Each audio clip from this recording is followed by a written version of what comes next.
Are you trying to tell me that what the Prime Minister said in 2014 in Lok Sabha, 1200 years of slavery, forget about that, he's very weak in mathematics.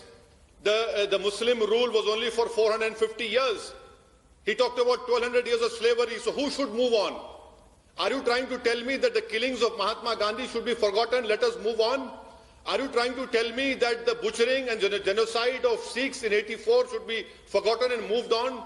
Are you trying to tell me that 6 December 1992 should be forgotten and moved on? Rajdeep, what do you want from me as a community, as Indian Muslim? I'll tell you what I want. Where do you want me to move on? Forget about 2002 Gujarat.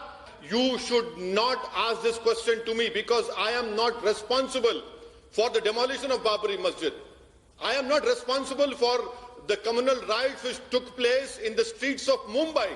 Do you want validation of Asauddin Owaisi for this, for tomorrow? What else do you want from me? Why is it that you always put me as a Muslim, as an Indian Muslim on a pedestal? Move on. Where do you want me to move on? Rajdeep, I am in abyss. Where do you want me to move on? Please tell me.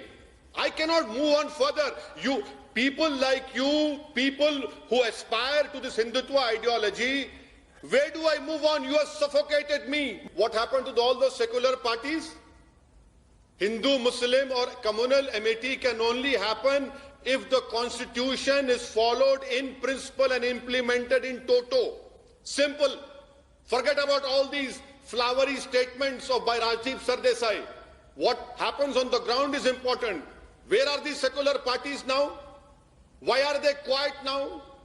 From 2014 onwards, in the name of love jihad, in the name of cow protection, in the name of Citizenship Amendment Act, what do you want? Who's raising a voice? Lawyers, journalists, everyone has been put in prison. All the voices have been scuttled. People have been put in prison for only dissenting. And you tell me, move on. Where do I move on? Is there a space to move on, Rajdeep? Please tell me.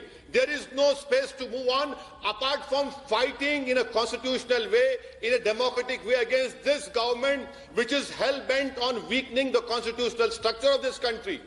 So long as any government does not subscribe and upholds the constitution's basic structure, where will communal amity happen? No, 1 If minute. justice is not being done, what can happen?